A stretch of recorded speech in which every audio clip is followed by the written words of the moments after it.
Praise the Lord. सध्या आपण अत्यंत महत्त्वाच्या विषयाचा अभ्यास करत आहोत आणि तो विषय आहे कृपा, देवाची कृपा. आणि आपण आतापर्यंत पाहिलं की आपल्याला न्यायाची गरज नाही तर देवाच्या कृपेची गरज आहे. देव जर जसा तसा वागला तर आज कोणी जिवंत राहणार नाही. आणि म्हणून देवाने न्याय केला पाहिजे जसं तसं असं जर म्हटलं तर त्याचा उपयोग नाही, तर आपल्याला त्याच्या कृपेची गरज आहे. आणि कृपा ही एकाच मार्गाने मिळू शकते, प्रभू येशू ख्रिस्ताच्या द्वारे. प्रभू येशू ख्रिस्त जगात आला आणि कृपेचा काळ सुरू झाला. आणि म्हणून योहान त्याच्या शुभवर्तमानात लिहितो पहिल्या अध्यायामध्ये की नियमशास्त्र मोशेच्या द्वारे आले, पण कृपा व सत्य येशू ख्रिस्ताच्या द्वारे आले. नियमशास्त्राचा काळ संपला जुन्या करारापासूनचा आणि देवाच्या कृपेचा काळ सुरू झाला. तो येईपर्यंत तो कृपेचा काळ सुरू राहणार आहे. आणि सध्या आपण कृपेच्या काळात आहोत. म्हणजे देवाची कृपा आज प्रत्येकाला उपलब्ध आहे. प्रत्येकासाठी, प्रत्येक गोष्टीसाठी त्याची कृपा उपलब्ध आहे. आणि मागील संदेशात आपण हे दोन गोष्टी महत्त्वाच्या पाहिल्या की देवाची कृपा आपण कशी स्वीकारू शकतो. आणि आपण पाहिलं योहान 1 आणि 12 की जितक्याने त्याचा स्वीकार केला म्हणजे प्रभू येशूचा, तितक्याच त्याने देवाची मुले होण्याचा अधिकार दिला. म्हणजे ज्यावेळेस आपण प्रभू येशू ख्रिस्त जो कृपा करणारा त्या प्रभू येशूला स्वीकारतो, आपल्या जीवनात घेतो, त्याला देव आणि प्रभू करतो, त्यावेळेस त्याची कृपा त्याच्याबरोबर आपल्याला मिळते. असं नाही की प्रभू येशू मला नको पण त्याची कृपा पाहिजे, मला बरं व्हायचं आहे, माझा हा आर्थिक प्रॉब्लेम सोडवायचा आहे, मला त्याची कृपा पाहिजे, पण मला तसं नाही आहे. आणि म्हणून मी काही वेळेस लोकांना विचारत असतो की तुम्हाला आशीर्वाद पाहिजे का आशीर्वाद देणारा पाहिजे. आशीर्वाद देणारा जर तुमच्या जीवनात असला तर सर्व कृपा सर्व आशीर्वाद तुमच्या बरोबर असतील. पण तो जर नसला तर तुम्ही आशीर्वादासाठी meeting to meeting, brother to brother फिरत राहाल. तुम्ही नेहमी कोणाला तरी शोधत राहाल की कोण माझ्यासाठी प्रार्थना करील, नाही का, कोण चांगली प्रार्थना करील, कोणाकडं जाऊ, काय करू. आणि म्हणून पहिली गोष्ट आपण ही पाहिली की प्रभू येशू ख्रिस्ताला स्वीकारल्यानंतर त्याची कृपा आपल्याला मिळते, पहिला पॉईंट. आणि दुसरा पॉईंट आपण असा पाहिला की दैनंदिन जीवनासाठी त्याच्या कृपेवर राहणं आवश्यक आहे. ख्रिस्ती जीवनाची सुरुवात कृपेने होते, प्रभू येशूवर विश्वास ठेवल्यावर, तारण झाल्यावर, कारण तारण कृपेने आहे. पण नंतर बाकीचं जीवनसुद्धा शेवटपर्यंत त्याच्या कृपेनेच असतं. म्हणजे जे काही प्रॉब्लेम, जे काही अडचणी, प्रार्थनेचे उत्तर, जे काही बरं होणं, आरोग्य वगैरे वगैरे जे काही आपल्याला पाहिजे ते सर्व त्याच्या कृपेमुळे मिळतात. असं नाही की कृपा मिळाली पण आता बरं होण्यासाठी आता मी 40 दिवस उपास करील किंवा आर्थिक प्रॉब्लेम सोडवण्यासाठी मी एवढे पैसे एवढे चर्चला किंवा अमुक माणसाला देईल. तसं नाही आहे. ज्या कृपेने तारण झालं त्याच कृपेने बरं होणं आहे, त्याच कृपेने शारीरिक आरोग्य आहे, त्याच कृपेने आर्थिक आशीर्वाद, त्याच कृपेने विजयी जीवन आहे आणि डेली लिव्हिंगसाठी. आणि म्हणून फिलिप्पी करासपत्र 4:13 पाऊल म्हणतो की मला सामर्थ्य देणाऱ्याच्या ठाई, ख्रिस्ताच्या ठाई मी सर्व काही करावे शक्तिमान आहे. तो म्हणतो मी सर्व काही करू शकतो. का? कारण ख्रिस्त मला सामर्थ्य देतो. मी ख्रिस्ताच्या ठाई आहे म्हणून, ख्रिस्त माझ्या ठाई आहे म्हणून. म्हणजे ख्रिस्त जर तुमच्या माझ्या ठाई आहे तर आपण सर्व काही करू शकतो. आणि मग त्याने असंही सांगितलं 2 कोरिंथ 12:9-10 की जेव्हा मी अशक्त आहे तेव्हा मी सशक्त आहे, कारण माझ्या अशक्तपणात त्याची शक्ती कार्य करते. प्रॉब्लेम, अडीअडचणीने आपण किती वीक आहोत, अशक्त आहोत ह्याची आपल्याला जाणीव होते. तोपर्यंत आपल्याला वाटत असतं की आपण खूप स्ट्रॉंग आहोत, है ना, आपण करू शकतो, आपण हँडल करू शकतो. पेतरला वाटलं की मी खूप स्ट्रॉंग आहे, सगळ्यांनी धरून दिलं तरी मी धरून देणार नाही. ओव्हर कॉन्फिडन्स होता. तसं आपण कधी उतावळेपणा, ओव्हर कॉन्फिडन्स, सगळ्यांनी सोडलं तरी मी चर्च सोडणार, मी देवाला सोडणार नाही, अतिशयोक्ती असते. पण काय झालं, परिस्थिती जेव्हा आली, त्या परिस्थितीत त्याने 3 वेळेस प्रभू येशूला नाकारलं, तेव्हा त्याला त्याच्या विकनेसची, त्याच्या अशक्तपणाची जाणीव झाली. तोपर्यंत त्याला वाटत होतं की इतर शिष्यांपेक्षा मी स्ट्रॉंग आहे. तोपर्यंत तुम्हाला मला वाटत असतं की चर्चमधल्या इतरांपेक्षा मी खूप स्ट्रॉंग आहे. पण परिस्थिती, अडचण, चॅलेंजिंग प्रॉब्लेम, आव्हानं आल्यानंतर कळतं की नाही, मला अजून फार पुढं जायचं आहे. मला वाटलं मी स्ट्रॉंग आहे, पण नाही आहे. आणि त्यावेळेस तो म्हणतो 2 कोरिंथ 12:9-10, जेव्हा मी अशक्त आहे तेव्हा मी सशक्त आहे. हे तत्व, हा नियम तो सांगतो. कारण, आणि ते महत्त्वाचं आहे, कारण माझ्या अशक्तपणात त्याची शक्ती कार्य करते. तो म्हणतो जेव्हा मी मान्य करतो, कबूल करतो की मी अशक्त आहे, मी उगीच पुढं रेटून येत नाही, जसं काही लोक दाखवतात, काही झालं तरी असं दाखवतात की काहीच झालेलं नाही, प्रेज द लॉर्ड ब्रदर. तो म्हणतो मी तसं करत नाही. मी कबूल करतो, मी मान्य करतो की माझ्या ठाई विकनेस आहे, वीक पॉईंट आहे, अशक्तपणा आहे, मी परिपूर्ण नाही आहे, मी मान्य करतो. कारण त्यावेळेस त्याची शक्ती माझ्या ठाई कार्य करते. म्हणजे त्याची शक्ती कधी पावलाच्या ठाई कार्य करीत होती, जेव्हा त्याने मान्य केलं की तो अशक्त आहे. म्हणजे काय, म्हणजे हे त्याची शक्ती तुमच्या ठाई कधी कार्य करेल, जेव्हा तुम्ही लीन आणि नम्र होऊन मान्य कराल की प्रभू मी अशक्त आहे, मला तुझी शक्तीची, तुझ्या कृपेची, सामर्थ्याची गरज आहे, तेव्हा त्याचं सामर्थ्य कार्य करेल. नाही पण म्हणजे काय आपोआप करणार नाही का? नाही. म्हणून दाखवायचं नसतं. मी तुम्हाला नेहमी सांगतो, बी रिअल. बनावट, दिखावा करू येऊ नका. जसं आहोत तसं, मी जसं आहे तसं तुमच्या पुढे. लेट अस बी रिअल. आपण जसं आहोत तसं राहावं. कशाला दाखवायचं की मी खूप आत्मिक आहे, मी खूप अनॉइंटेड आहे तर आहे, दिसल लोकांना, नाही तर तेही दिसल लोकांना, पण दाखवलंच हे नाही करायचं. म्हणजे आपला अशक्तपणा जर कबूल केला, मान्य केला, तरच त्याची शक्ती कार्य करते. हा नियम आहे. आणि काही परिस्थिती आपल्याला, आपण अशक्त आहोत त्याची जाणीव करून देते, आणि त्यावेळेस देवाची कृपा आणि देवाचं सामर्थ्य कार्य करते. Praise the Lord. आणि म्हणून तो म्हणतो मी अशक्तपणात, दुःखात, संकटात मी अभिमान बाळगतो. तेव्हा मला कळतं की मी जगतो नाही तर ख्रिस्त माझ्या ठाई जगतो आहे. तो म्हणतो त्यावेळेस मला जाणीव होते की मी माझ्या शक्तीने जगत नाही आहे, माझ्या शक्तीने जगायचं नाही आहे, तर तो माझ्या ठाई जगतो आहे. त्याचं सामर्थ्य, त्याची शक्ती कार्य करते आहे. आमेन. आणि प्रॉब्लेम आल्यावर, संकट आल्यावर मनासारखं वेड्यासारखं करायचं नसतं, निराश व्हायचं नसतं, मान्य करायचं असतं, देवाचे आभार मानायचे असतात की प्रभू मी मान्य करतो, मी स्वतःला लीन नम्र करतो, मी माझ्या स्वतःला तुझ्या हाती सोपवतो, तुझी शक्ती, तुझं सामर्थ्य माझ्याद्वारे कार्य कर. आणि तेव्हा त्याचं सामर्थ्य कार्य कर. आणि आज आपण पाहू की कृपेला आपण कसं कार्य करू देऊ शकतो. Making room for God's grace. कृपेला कार्य करून देणे. आज आपण 2 महत्त्वाच्या गोष्टी पाहणार आहोत. कृपेला कार्य करू देणे, कृपा कशी आपल्या जीवनात कार्य करते, आणि कृपेचा अभिमान बाळगणे. कृपेचा आपण का अभिमान बाळगला पाहिजे.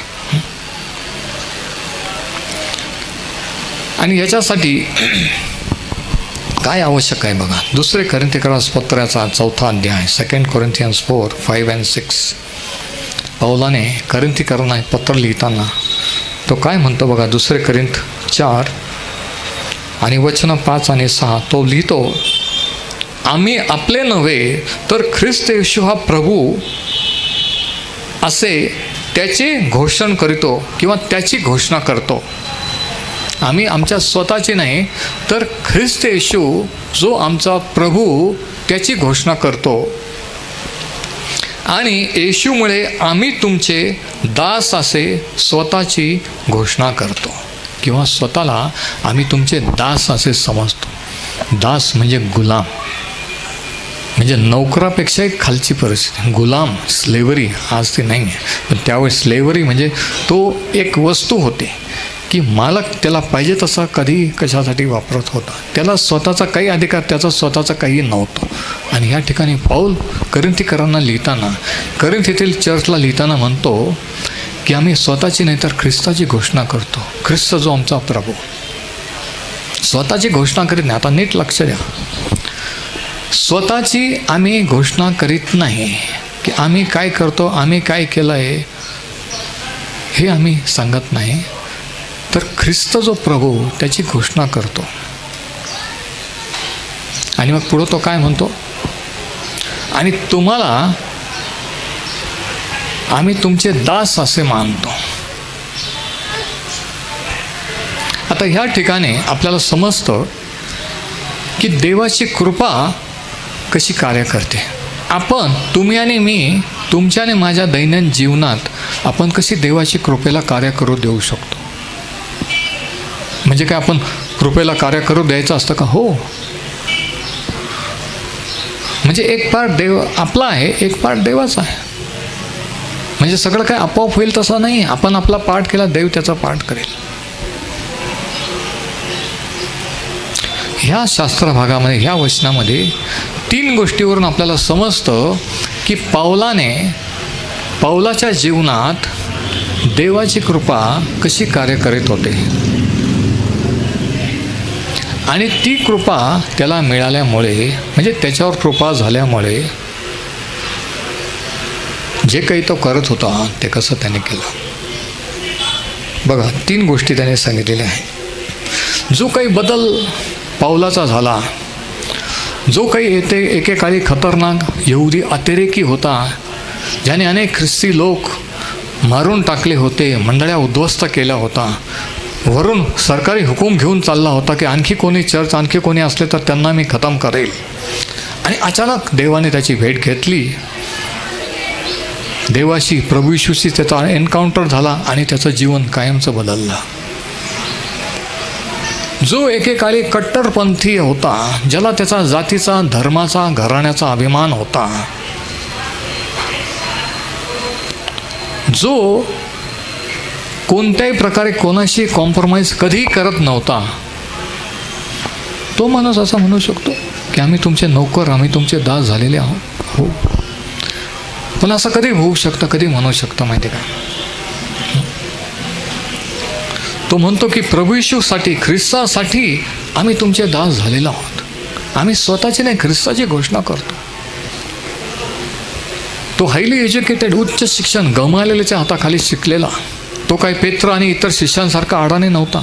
तो टॉप क्वालिफाईड होता. सर्व शिष्यामध्ये सगळ्यात उच्च शिक्षित जर कोणी असेल तर तो प्रेषित पाऊल होता. तो म्हणतो आम्ही स्वतःचे नाही तर येशू ख्रिस्त आमचा प्रभू याची घोषणा करतो आणि तुम्हाला आम्ही स्वतःला तुमचे दास असं समजतो. आता हे म्हणताना याची तीव्रता किंवा याचं महत्त्व समजण्यासाठी कोणत्या टाईपचे लोक करिंथीकर होते, करिंथ येथील चर्च मंडळीचे लोक होते ज्यांना हे पत्र दिलं, हे कशा टाईपचे लोक होते, कशा प्रकारचे होते आपण जरा पाहूया. पहिलं करिंथीचा 6वा अध्याय, 1 Corinthians 6. म्हणजे आपल्याला कळेल की पाऊल कशा लोकांचा दास झालेला आहे, कशा लोकांची सेवा करायला लागलेला आहे. एवढी लीनता, एवढी नम्रता त्याला कसं आली, एवढा तो कसं काय बदलला, इतका बेकार, इतका कठोर माणूस इतका कसं काय चेंज झाला. पहिले करिंथ 6 आणि वचनं 9 ते 11 मध्ये हे करिंथीकर कशा टाईपचे लोक होते यांचं थोडक्यात वर्णन आहे. असं लिहिलं आहे की अनीतिमान मनुष्याला देवाच्या राज्याचे वतन मिळणार नाही हे तुला ठाऊक नाही काय. फसू नका. आणि आता ऐका, जारकर्मी, मूर्तीपूजक, व्यभिचारी, चैनबाज, कुमैथुनकारी, चोर, लोभी, मद्यपी, चहाड व वित्तहरण करणारे म्हणजे पैसा खाणारे यांना देवाच्या राज्याचे वतन मिळणार नाही. बघा वचन 11, आणि तुमच्यापैकी कित्येक तसे होते. करिंथ येथील मंडळीला जे पत्र लिहिलं त्या चर्चचे लोक येशू ख्रिस्ताचे होण्यापूर्वी, देवाकडे वळण्यापूर्वी हे अशा टाईपचे लोक होते. बघा वचन 11, आणि तुमच्यापैकी कित्येक तसे होते, तरी तुम्ही प्रभू येशू ख्रिस्ताच्या नावात व आपल्या देवाच्या आत्म्यात धुतलेले, पवित्र केलेले व नीतिमान ठरवलेले असे झाला आहात. अशा टाईपचे लोक, इतके बेकार लोक ते होते, इतके भ्रष्ट पापी लोक ते होते. ते काही एकदम रात्रीतून परिपूर्ण झाले नाही. कधी तेथील मंडळी परफेक्ट चर्च, परिपूर्ण चर्च नव्हतं, तरीही त्या चर्चमध्ये प्रॉब्लेम होते. पहिल्या आणि दुसऱ्या कोरिंथीकरास पत्रात तुम्ही पाहा. तरीही अशा लोकांना उद्देशून पाऊल काय म्हणतो की आम्ही स्वतःची नाही तर ख्रिस्ताची घोषणा करतो, ख्रिस्ताला प्रभू असं मानतो आणि ख्रिस्तासाठी आम्ही तुमचे दास झालेले आहोत. Praise the Lord. कशामुळे पाऊल ह्या पॉईंटला आला? 3 गोष्टीमुळे. 3 स्टेप्स. पहिली गोष्ट ही की तो म्हणतो आम्ही स्वतःची घोषणा करीत नाही. 2 कोरिंथ 4, 5 आणि 6. पहिली गोष्ट काय? डिनायल ऑफ सेल्फ, स्वचा नकार. पहिला पॉईंट. 3 पायऱ्या किंवा 3 स्टेपमुळे पाऊल ह्या लेवलला आला की तो स्वतःला त्यांचा दास म्हणून घेऊ लागला. 3 गोष्टीमुळे पाऊल बदलला. पहिली गोष्ट काय? तो म्हणतो आम्ही स्वतःची घोषणा. We don't preach ourselves, not ourselves. पहिला पॉईंट की आत्मनिग्रह किंवा स्वतःचा नकार. तो म्हणतो आता आम्ही जगतो असं नाही. तो म्हणतो ख्रिस्त माझ्या ठाई जगतो. मी होतो रोमन अधिकारी होतो, हुद्द्यावर होतो, है ना, मी उच्च घराण्याचा बन्यामीन वंशाचा आहे, यहुद्यांचा यहुदी पुरुष, सर्व काही आहे, पण त्याचा मला आता अभिमान नाही आहे. तो म्हणतो म्हणजे स्वतःचा नकार, आत्मनिग्रह करून. जो कोणी माझा शिष्य होऊ इच्छितो त्याने आत्मनिग्रह करावा, प्रतिदिवसाचा उतस्त उचलून माझ्या मागे यावे. ही प्रभू येशूची शिष्य होण्याची अट आहे. चर्च मेंबर लक्ष द्या. चर्च मेंबर कोणी फॉर्म साईन होऊ शकतो, पण कोणालाही फॉर्म साईन करून मी ह्या चर्चला मेंबर करून घेत नाही, हे तुम्हाला चांगलं माहीत आहे. कारण त्या रीतीने चर्चमध्ये चुकीचे लोक पण एंट्री करतात आणि कालांतराने प्रॉब्लेम करतात. म्हणून दारातून यायचं. आणि दार कोण आहे? प्रभू येशू ख्रिस्त आहे. प्रभू येशू ख्रिस्ताकडे आले, कसे आले, त्याने काय केलं, नंतर चर्च आहे. तर आत्मनिग्रह, डिनायल ऑफ सेल्फ, पहिली step. 3 steps that brought Paul to this place of grace. पाऊलाला ह्या कृपेच्या लेवलला कोणी आणलं, कसं आला? 3 टप्प्याने, 3 गोष्टीमुळे. पहिली गोष्ट काय? स्वतःचा नकार, आत्मनिग्रह. लिहून घ्या, डिनायल ऑफ सेल्फ, आत्मनिग्रह. दुसरी गोष्ट acknowledging the lordship of Christ, येशूचे प्रभुत्व मान्य करणे. तो काय म्हणतो बघा, 2 कोरिंथ 4, 5 आणि 6 मध्ये तो म्हणतो की आम्ही आपले नव्हे, हे ना, म्हणजे आत्मनिग्रह. दुसरी गोष्ट, ख्रिस्त येशू हा प्रभू, म्हणजे ख्रिस्ताला प्रभू. प्रभू म्हणजे काय? मालक.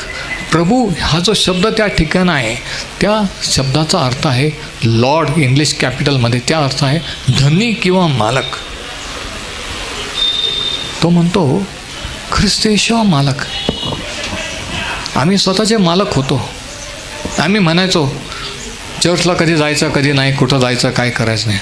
पण आता आमचा मालक येशू ख्रिस्त झालेला आहे. Praise the Lord. दुसरी गोष्ट, ह्या पॉईंटला येणं.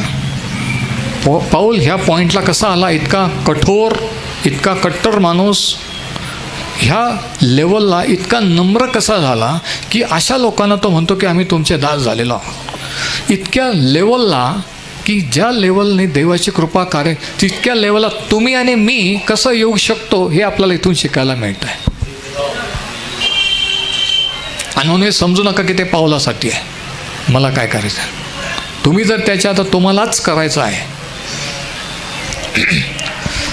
दुसरी गोष्ट, acknowledging the lordship of Christ, म्हणजे प्रभू येशूला प्रभू हे मानणे, प्रभुत्व, कंट्रोल त्याला देणे.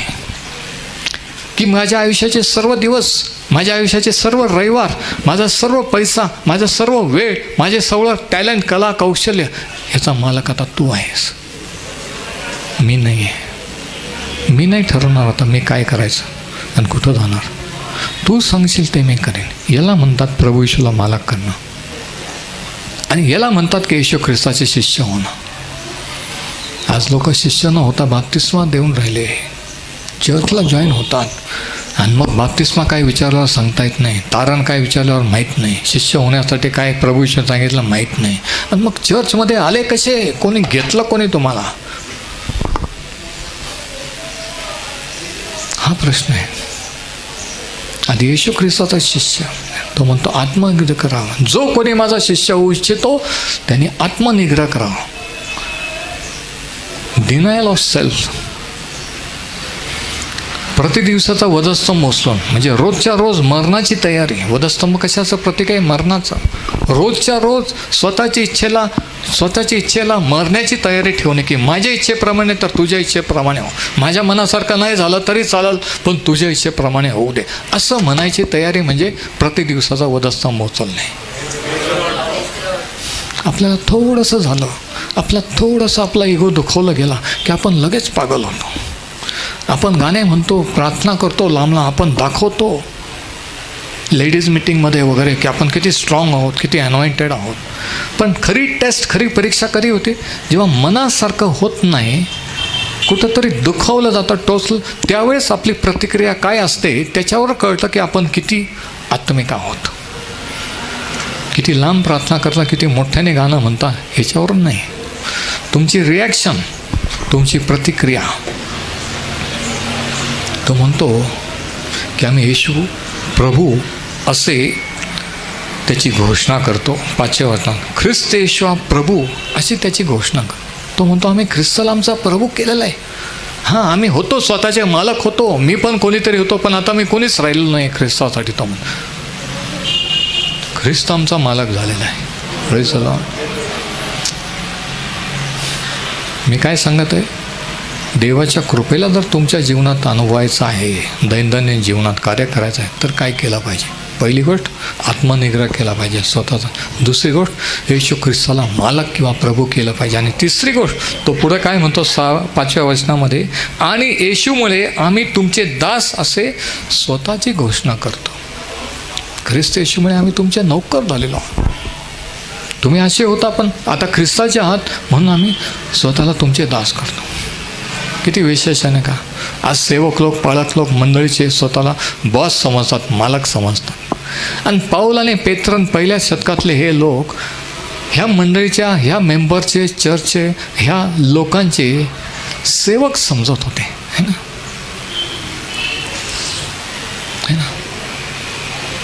लीडरशिप कॉन्फरन्सेस होतात, नेतृत्व परिषद, सर्वंट कॉन्फरन्सेस का नाही होतात का? नाही होत. ज्याला त्याला लीडर व्हायचं पडलेलं आहे, ज्याला त्याला कोणीतरी लीडरशिप पाहिजे, यूथ लीडर, चर्च लीडर, हा लीडर, तो लीडर.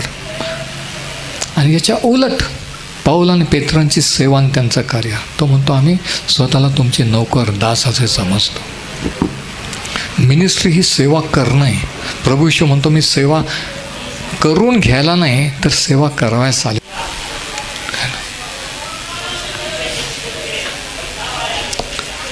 तीन गोष्टी. Considering our self as your slaves म्हणजे ह्युमिलिटी, नम्रता. तिसरी गोष्ट काय? नम्रता. पहिली गोष्ट काय? आत्मनिग्रह. दुसरी गोष्ट काय? येशूला प्रभू मानणे, मालक करणे, मालकी हक्क देणे. की आत्तापर्यंत माझ्या वेळेचा मालक मी होतो, कुठं जायचा, कधी जायचा, किती टाईमपास करायचा. माझ्या पैशाचा मालक मी होतो, कुठं किती खर्च करायचा, काय करायचं. पण आता येशू ख्रिस्त मालक आहे. माझ्या आयुष्याचे 24 तास, दिवसाचे, आठवड्याचे, सगळे रविवार त्याचे आहेत. माझा जो पैसा तो त्याचा आहे, माझा जो वेळ, माझं जे आहे ते त्याचं आहे. याला म्हणतात प्रभू येशूला मालक करणे. आणि तिसरी गोष्ट काय? स्वतःला दास करून घेणे. आता ही जी कृपा आहे, आता ह्या रीतीने पाऊलाने हे केलं म्हणून तो म्हणू शकतो. म्हणजे काय? आता हे असं पाऊलाने का लिहिलं, का बोलला? कारण देवाच्या कृपेमुळे, त्याला देवाच्या कृपेचा अनुभव झाला म्हणून. म्हणजे जोपर्यंत देवाच्या कृपेचा अनुभव येत नाही माणसाला, त्याचा मीपणा, गर्व जात नाही. तो कधीही लीन आणि नम्र होऊ शकत नाही. तो दाखवू शकतो पण तो रिअल नाही, तो फेक असतो. है ना. आणि आज पुष्कळ लोक, फेक लोक मंडळांमध्ये, चर्चमध्ये आहेत. आणि सैतान अशांना घाबरत नाही की जे फेक आहे. जे रिअल खरे आहेत त्यांना सैतान घाबरतो. बनावट दिखाव्याच्या लोकांना सैतान आणि त्याचे दुरात्मे घाबरत नाही आहे.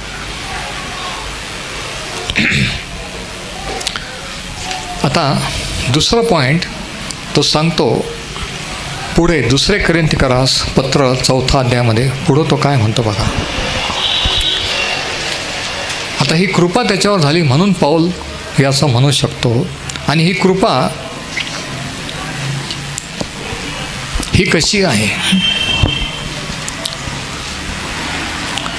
2 कोरिन्थ 4 आणि 7व्या वचनापासून. ही आमची संपत्ती मातीच्या भांड्यात आहे.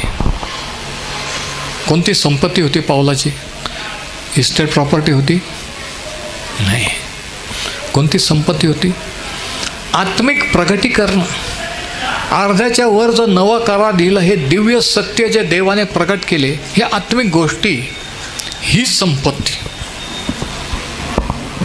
पण कोणीतरी म्हणलं, मला वाटलं संपत्ती म्हणजे बंगला, गाड्या वगैरे वगैरे. म्हणूनच म्हणतो की याच्यावरून कळतं की कोण आत्मिक आहे आणि कोण जगिक आहे. कोणाला आशीर्वाद समजतात आणि कोणाला नाही समजत. तो म्हणतो ही आमची संपत्ती मातीच्या भांड्यात आहे. ही जी कृपा केलेली, हे जे आत्म्यात नवीन केलेलं, ही मातीच्या भांड्यात आहे. मातीचं भांडं म्हणजे काय? शरीर. तो म्हणतो देवाने जे काही ठेवलेली आहे ही या शरीरात आहे. मातीचं भांडं आहे. एक दिवशी ते क्रॅक होईल, एक दिवशी ते फुटून जाईल. किती विशेष आहे. पण तरी लोकांना वाटतं की नाही आम्ही असेच कायमच्या राहू, कायमचे स्ट्रॉंग राहू, तरुण राहू, श्रीमंत राहू, टॉपला राहू. तसं नसतं रे. तो म्हणतो ही आमची संपत्ती मातीच्या भांड्यात आहे. कृपेचा अनुभव आल्याशिवाय माणूस स्वतःला लीन नम्र करूच शकत नाही आहे. अपेक्षाच करू नये. प्रभू तुम्हाला नम्र कर, रॉंग प्रेयर आहे. प्रभू मी स्वतःला नम्र करतो. देव नम्र नाही करीत, तुम्ही स्वतःला नम्र करायचं आहे. Praise the Lord.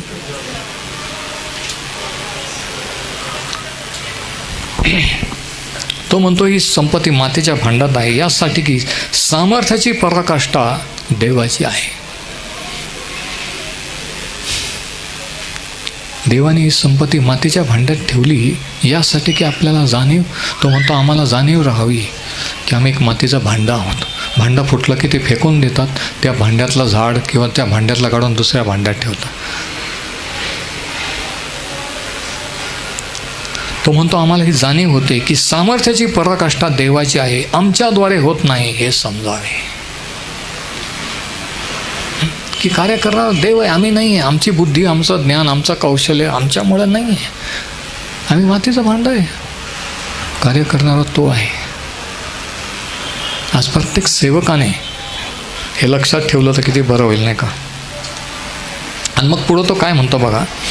आमच्यावर चोहकडून येणारे संकटे, आमच्यावर चोहकडून संकटे आली तरी आम्ही संकुचित झालो नाही, भयभीत झालो नाही, अपसेट झालो नाही, घोटाळ्यात पडलो तरी निराश झालो नाही.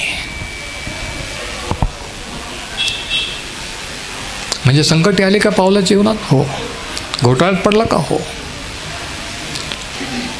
नाही पण असं का बरं होतं? असं नाही झालं पाहिजे, मी देवाचा आहे असं नाही शास्त्र शिकवत. प्रभू येशूने सांगितलं की माझ्यामुळे या जगात तुम्हाला बहुत दुःखे होतील, पण धीर धरा, मी जगाला जिंकले आहे. त्याने कधीच सांगितलं नाही की माझा स्वीकार केल्यावर, माझ्याकडे आल्यावर तुम्हाला कधीच प्रॉब्लेम होणार नाही, असं कधीच सांगितलेलं नाही आहे.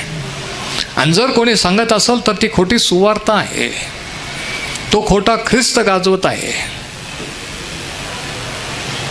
प्रभू येशूने सांगितले माझ्यामुळे जग तुमचा द्वेष करतील, घरातले तुमचा द्वेष करतील, माझ्यामुळे तुम्हाला निंदा सोसावी लागेल, हे त्याने सांगितलं. पण धीर धरा की मी तुमच्याबरोबर आहे. त्याने असं सांगितलं की कधीच होणार नाही. तो म्हणतो आम्ही घोटाळ्यात पडलो तरी निराश झालो नाही, आमचा पाठलाग झाला तरी आमचा परित्याग करण्यात आला नाही, आम्ही खाली पडलेलो आहोत तरी आमचा नाश झाला नाही. आणि आता ऐका, आम्ही येशूचा वध सर्वदा शरीरात वागवतो यासाठी की येशूचे जीवनही आमच्या शरीरात प्रगट व्हावे. कारण जे आम्ही जिवंत राहतो ते येशूमुळे मरणाला सदा सर्व का सोपलेले आहोत. कधी दगडमार होत होती, कधी जेलमध्ये टाकलं जात होतं, कधी पावलाचा छळ होत होता, एक पाय जेलमध्ये आणि एक पाय बाहेर, असं पावलाचं जीवन होतं. बघा, तो काही सोटपूट घालून AC आणि 5 स्टारमध्ये राहत नव्हता, है ना. त्याचे काही बॉडीगार्ड किंवा कोणी क्वायर नव्हतं. लक्षात घ्या कोणत्या काळात आपण जगत आहोत आणि कशा रीतीने हे सुवार्ता गाजवत आहेत, कशा रीतीने आज जगामध्ये सुवार्ता कार्य चाललेलं आहे.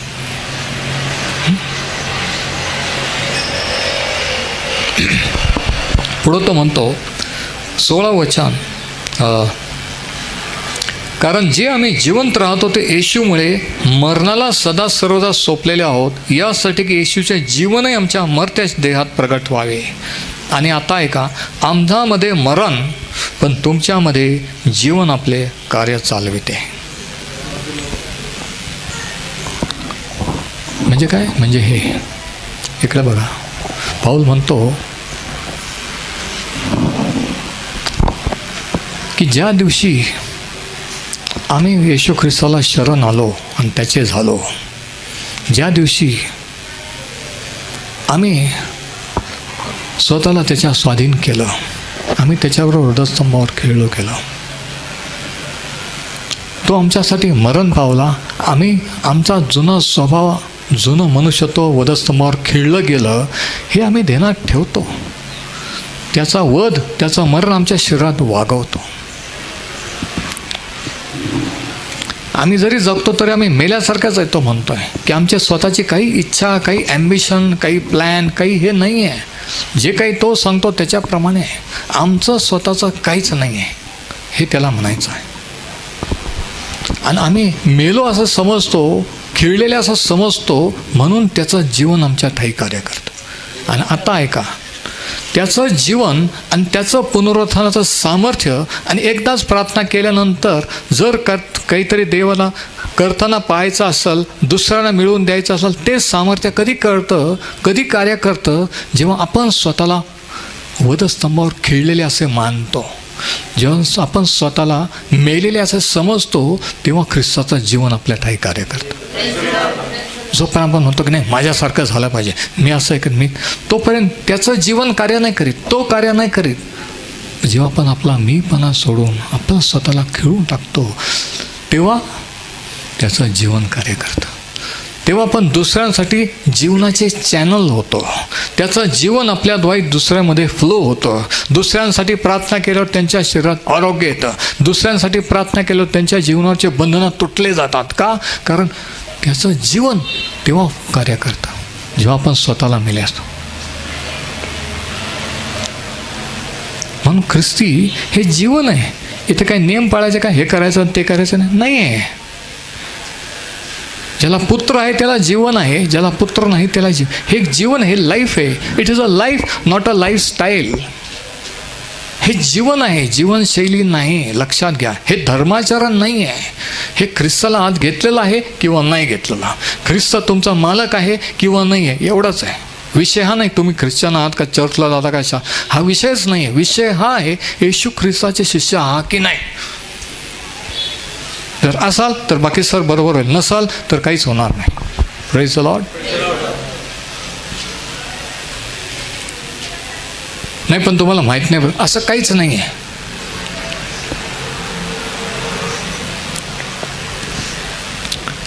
तो म्हणतो की मरण आमच्या ठाई कार्य करते, पण जीवन तुमच्या ठाई कार्य करतं. Death works in us, but life in you. We cannot become channels for life until the death has worked in us. जोपर्यंत मरणाने आपल्यामध्ये कार्य केलेलं नाही, जोपर्यंत आपण स्वतःसाठी मेलेलो नाही, तोपर्यंत ख्रिस्ताचं जे जीवन आपल्याला आत्म्यात दिलेलं आहे ते बाहेर येऊन कार्य करू शकत नाही. त्याच्यातून दुसऱ्याला फायदा होणार नाही. जोपर्यंत स्वतःसाठी जगता तोपर्यंत त्याचं जीवन तुम्ही जगू शकणार, तो त्याचं जीवन आपल्याद्वारे जगू शकणार नाही. किती जण समजतं मी काय बोलतो.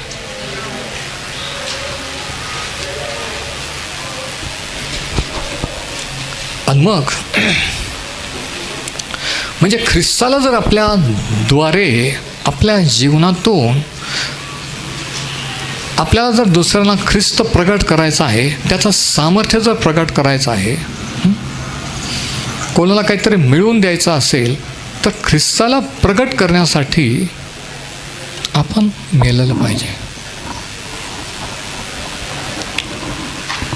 मरण आमच्या ठाई कार्य करते, पण जीवन तुमच्या ठाई कार्य करते. आम्ही ख्रिस्तासाठी मेलेले समजतो, तो म्हणतो मी वधस्तंभावर खेळलेलं समजतो, म्हणून ख्रिस्ताचं सामर्थ्य माझ्याद्वारे फ्लो होतं, वाहतं, कार्य करतं, आणि एवढे चिन्ह चमत्कार होतात, आणि एवढे लोक त्याच्याकडे वळतात, आणि एवढ्या मंडळ्या स्थापन झालेल्या आहेत. तो म्हणतो कारण मी स्वतःसाठी मेलेलो आहे. हे ख्रिस्ती जीवन आहे. म्हणजे प्रॉब्लेम सैतान नाही, बऱ्याच वेळेस प्रॉब्लेम आपणच आहोत. मला हे तुम्हाला सांगायचं आहे. उगीच सैतानाचं कौतुक चाललं आहे आणि सैतानाला गौरव, सैतानाने असं केलं, सैतान अरे पण तू काय करतो, तुला देवाने स्वतःची इच्छाशक्ती दिली नाही. तू म्हण ना, प्रभू मी माझं समर्पण करतो, मी कबूल करतो की माझ्या ठाई मीपणा आहे, गर्व आहे, मी उगीच खोटं, मी रिअल नाही, मी बनावट आहे, मग मी पश्चाताप करतो माझी असं म्हण ना. देवाचा आत्मा लगेच ताबा घेईल आणि तुला खरं करेल आणि ख्रिस्ताचं जीवन कार्य करेल. पण आपण तसं म्हणतच नाही. आपण त्या पॉईंटपर्यंत लगेच सोडून देतो. आपण वेगळा टॉपिक चेंज करतो, आपण वेगळं काहीतरी बोलावं, कारण आपल्याला आपल्या याला धक्का लागलेला आवडत नाही आहे. आणि खरं जीवन हे आतून आहे. तो म्हणतो आमच्या ठाई मरण, पण तुमच्या ठाई जीवन कार्य करते. बघा, only through the death of self can the life of Christ be manifest.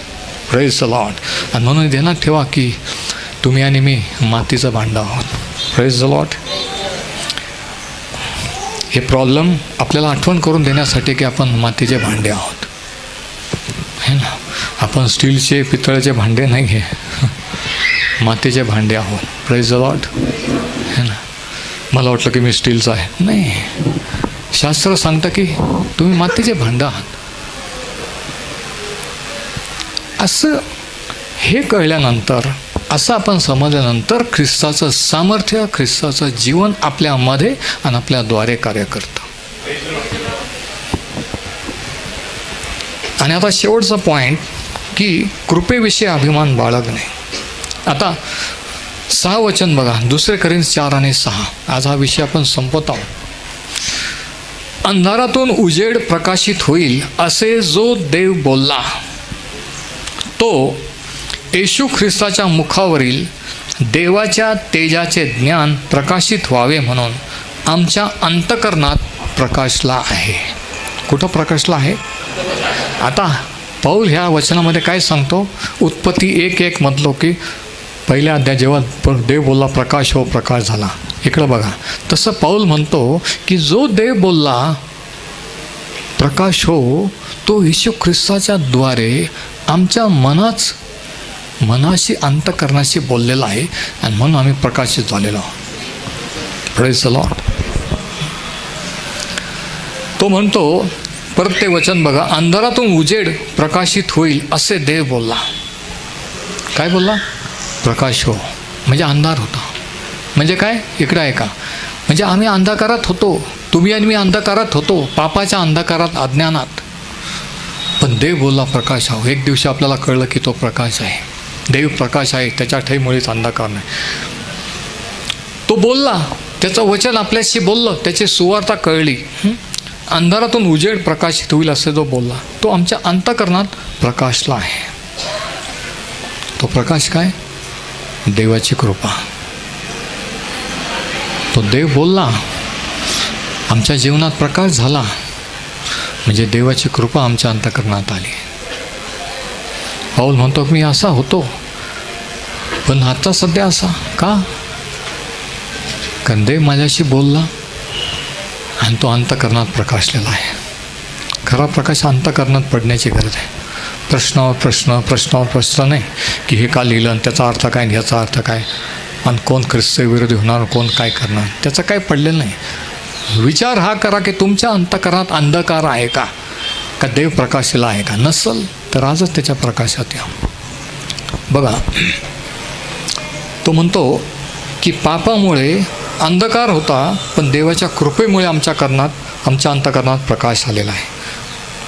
आणि याचं उदाहरण रोमकरास 3:27-28 आहे. रोमन्स 3:27-28 या ठिकाणी तो अब्रामाचं उदाहरण देतो. जुन्या करारातलं. कारण जुन्या करारातलं देखील तारण जसं नव्या करारात तारण होतं त्याच प्रिन्सिपलवर, त्याच तत्वावर जुन्या करारात तारण होतं. बघा, काही जणांना वाटतं की जुन्या करारात वेगळ्या रीतीने देव तारण करीत होता, नव्या करारात वेगळ्या रीती. तसं नाही आहे. प्रिन्सिपल तत्व एक आहे. रोम करार 3:27. तर मग फुशारकी मारणे कोठे, अभिमान बाळगणे कोठे. ती बाहेरच्या बाहेर राहून गेली. कोणत्या प्रकारच्या नियमाने? कर्माच्या काय? नाही, विश्वासाच्या नियमाने. धर्मकर्माच्या नियमाने फुशारकी मारायची का? तो म्हणतो नाही, तर विश्वासाच्या द्वारे. वचन 28. यावरून मनुष्य नियमशास्त्रातील कर्म वाचून, नियमशास्त्रातील कर्म वाचून विश्वासाने नीतिमान ठरतो असे आपण मानतो. आता त्या बायबलमध्ये तुमच्या हे 2-3 शब्द मी सांगतो तेवढे अंडरलाईन करा. कर्म वाचून विश्वासाने नीतिमान ठरतो. एवढं जरी कळलं तरी अख्ख्या शास्त्राचा सारांश तुम्हाला कळला. अख्खी सुवार्ता कळली की माणूस देवासमोर कर्म धर्माने नाही तर येशू ख्रिस्तावरील विश्वासाने नीतिमान ठरतो. तुम्ही काय करतो, तुम्ही किती चांगले, मी हा विषयच नाही आहे. देव किती चांगलं, येशू ख्रिस्ताने काय केलं एवढंच देव पाहतो.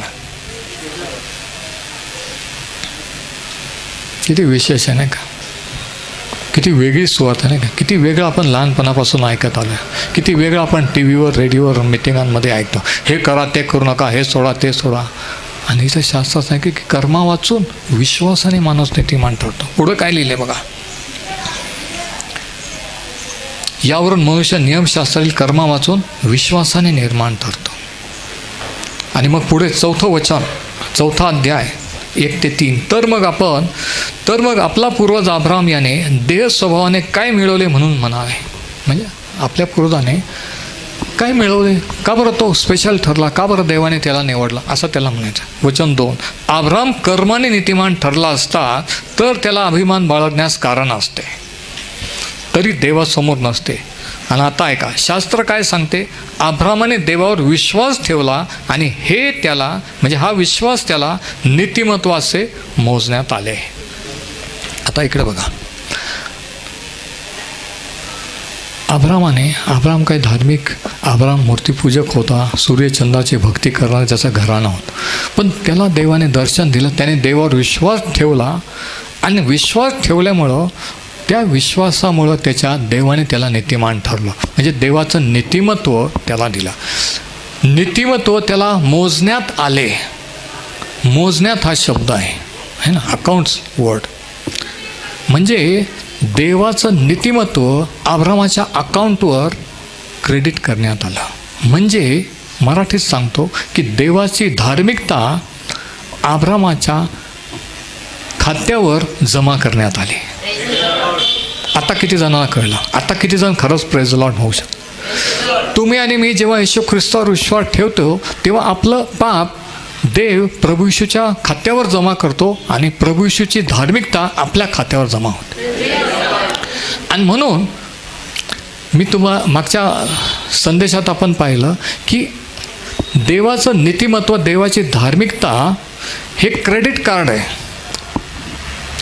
आपल्याला कॅश देऊन, म्हणजे कर्म करून, चांगलं वागून, उपास तपास करून, काहीतरी करून देवाकडून आशीर्वाद मिळवायची गरज नाही आहे. तर देवाच्या नीतिमत्वाचं क्रेडिट कार्ड दाखवून ते विश्वासाने घ्यायचं आहे.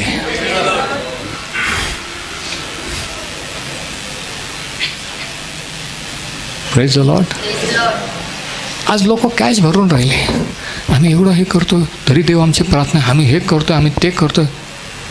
अरे किती कॅश देणार? कॅशची गरज नाही, क्रेडिट कार्ड वापरा. देवाच्या नीतिमत्वाचं क्रेडिट कार्ड वापरा. येशू ख्रिस्ताने नीतिमान ठरवलं याची सैतानाला आठवण करून द्या.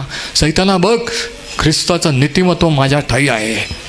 नीतिमानाची प्रार्थना कार्य करण्यास फार प्रबळ असते. सैतान तुम्हाला म्हणतो की तू परिपूर्ण नाही आहे, तू पापी आहे, तू अशी आहे, तू तशी आहे, तू तसा आहे. त्याला सांगा की येशू ख्रिस्ताचं हे क्रेडिट कार्ड बघ, त्याने मला नीतिमान ठरवलं आहे. ते क्रेडिट कार्ड पुढं घ्यायचं आणि आशीर्वाद घ्यायचे. क्रेडिट कार्ड पुढं घ्यायचं, प्रार्थनेची उत्तरं मिळून घ्यायचं. क्रेडिट कार्ड पुढं करायचं, आरोग्य मिळून. क्रेडिट कार्ड पुढं करून वापरायचं असतं. हालेलुया.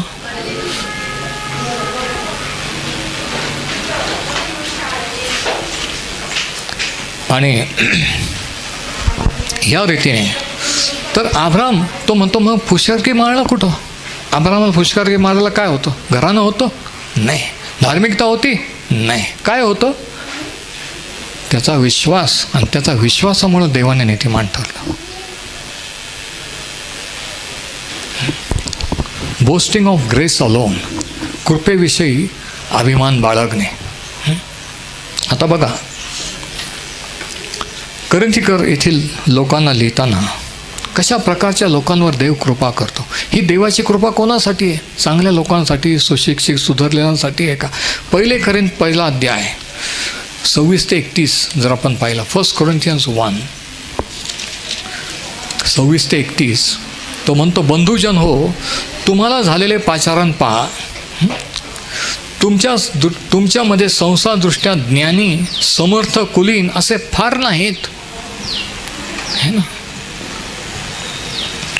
तरी ज्ञानास लाजवावे म्हणून देवाने जगातील जे मूर्खपणाचे निवडले, आणि बलवानास लाजवावे म्हणून देवाने जे दुर्बल ते निवडले, आणि जगातील जे कुलहीन, धिक्कारलेले व शून्यवत अशांना देवाने याकरिता निवडले की जे आहे ते त्याने निरर्थक करावे. कशा प्रकारचे लोक देवाने निवडले? कुलहीन, कमी शिकलेले, गरीब, अडाणी, जगाच्या दृष्टीने विद्वान, ज्ञानी नाही आहे. या ठिकाणी 3 गोष्टी माणसाला स्वतःचा भूषण किंवा अभिमान बाळगण्याला कारणीभूत होतात. 3 गोष्टी. There are 3 things that cause men to trust in themselves. पहिली गोष्ट विजडम ऑर एज्युकेशन, स्वतःचं शिक्षण, क्वालिफिकेशन, त्याच्यावर माणूस अभिमान बाळगतो. दुसरी गोष्ट अशी प्रतिष्ठा, इन्फ्लुएन्स किंवा सोशल स्टॅटस, समाजातली प्रतिष्ठा, नावलौकिक, त्याच्यामुळं लोक भूषण करतात, है ना. पण उच्च घराणा, की मी उच्च घराण्यातला, अमुक जातीतला, अमुक कुळातला आहे. ह्या 3 गोष्टीमुळं माणूस अभिमान बाळगत असतो. आणि तुम्हाला माहिती का, हे 3ही क्वालिफिकेशन पावलाजवळ होते. तो विद्वान पण होता, तो प्रतिष्ठित पण होता, रोमन अधिकारी होता, उच्च शिक्षित, आणि तिसरी गोष्ट काय, त्याचं खानदान किंवा घराणा प्युअर इस्रायली होता, बन्यामीन वंशाचा होता. कुठंच कोणत्याच पॉईंटला नावं ठेवायला जागा नव्हती.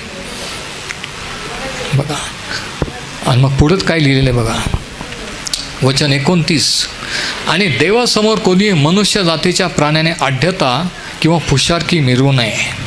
त्याचकडून तुम्ही ख्रिस्त येशूमध्ये आहात. तो देवापासून आपल्याला ज्ञान, नीतिमत्व, पवित्रीकरण व पाप विमोचन असा झाला, यासाठी की जो अभिमान बाळगतो त्याने प्रभूविषयी बाळगावा, असा शास्त्रलेख आहे. तो करिंथीकरांना सांगतो की म्हणून तुम्ही अभिमान बाळगा. तुमचं घरानं, शिक्षण म्हणून अभिमान बाळगू नका. ख्रिस्तामध्ये तुम्ही कोण झालेला, ख्रिस्ताने काय केलं, याचा तुम्हाला अभिमान पाहिजे. आणि पुढं गलतीकरांना लिहिताना तो काय म्हणतो, गलतीकरास पत्र 6 अध्याय 4 वचन, Galatians 6:14, आपला प्रभू येशू ख्रिस्त याच्या वधस्तंभाच्या अभिमानाशिवाय कशाचाही अभिमान बाळगणे माझ्या हातून न घडो. त्याच्याद्वारे जग मला व मी जगाला वधस्तंभावर खेळलेला आहे. आता बघा, पावलाच्या काळामध्ये वधस्तंभाची शिक्षा हे सर्वात कठोर, घृणास्पद, लज्जास्पद मरण होतं. It was the worst, it was the most emblem of shame and degradation. मानहानी, लज्जा, अपमान याचं प्रतीक होतं वधस्तंभ. इकडे लक्ष द्या. आणि म्हणून रोमन कायदा होता, पण रोमन नागरिकांना वधस्तंभावर मरण ते रोमन गव्हर्नमेंट देत नव्हतं. ऐका, पावलाचं नागरिकत्व रोमन होतं, म्हणून पावलाला वधस्तंभावर मारून न टाकता त्याचा शिरच्छेद करण्यात आला. कारण रोमन लोक स्वतःच्या नागरिकांना वधस्तंभावर मरणाची शिक्षा देत नव्हते. रोमन लोकांच्या दृष्टीने वधस्तंभावर मरण एकदम खालच्या टाईपचं, एकदम क्रूर, एकदम अपमानास्पद, लज्जास्पद असं होतं. आणि अशा काळामध्ये आणि असं वातावरण असताना पाऊल इथं काय म्हणतो, आपल्या प्रभू येशू ख्रिस्ता याच्या वधस्तंभाच्या अभिमानाशिवाय कशाचाही अभिमान बाळगणे माझ्या हातून न गो. वधस्तंभाला लोक नावं ठेवायचे, वधस्तंभावर मरणाऱ्याला नावं तुच्छ समजायचे. आणि पौल म्हणतो की वधस्तंभाचा मला अभिमान आहे, ख्रिस्ताच्या वधस्तंभाचा, त्याच्याशिवाय कसलाच नाही आहे. बघा, म्हणजे जे जगाच्या दृष्टीने, तो म्हणतो लोकांच्या दृष्टीने लज्जास्पद, घृणास्पद, अपमानास्पद आहे, त्याचं मी भूषण करीन, त्याच्याबद्दल मी फुशारकी मारतो. हालेलुया. ते माझ्या दृष्टीने भूषणाचं ठिकाण आहे. Paul says the most shameful thing in our culture is what I want to boast about. Crucifixion of Jesus Christ, because that's how the grace of God was made available to you. Paul म्हणतो की ख्रिस्ताचा अभिमान, ख्रिस्ताच्या वधस्तंभाचा का मी अभिमान बाळगतो? कारण ऐका, वधस्तंभाच्याच द्वारे तो म्हणतो देवाची कृपा माझ्यावर झालेली आहे. वधस्तंभाचा का अभिमान बाळगत होता पौल? कारण वधस्तंभाच्याच द्वारे देवाची कृपा आजही तुम्हाला, मला, प्रत्येकाला उपलब्ध आहे. हालेलुया. प्रार्थना करून नाही, मी एवढं करतो म्हणून देवाने तेवढं केलं पाहिजे म्हणून नाही आहे. कृपेमुळे, कृपेमुळे. आणि या कृपेचा उद्देश काय? What is the purpose of grace? Last point, इफिस 1:5 आणि 6. ही कृपा त्याने जी केली, ही कृपा त्याने जी पावलावर, शिष्यांवर, आपल्यावर केली, ह्याच्यातून देवाला नेमकं काय साध्य करायचं आहे, काय प्रूव्ह करायचं आहे, याचा एंड किंवा याचा एंड उद्देश काय आहे? इफिस 1:5 आणि 6. त्याने त्या प्रियकराच्या द्वारे, म्हणजे प्रभू येशूच्या द्वारे आपल्यावर जी कृपा केली, तिच्या महिम्याची स्तुती व्हावी म्हणून. कशासाठी? की त्याच्याद्वारे देवाची महिमा किंवा देवाचा गौरव व्हावं. Everything that God is doing to us is to bring praise to the glory of his grace.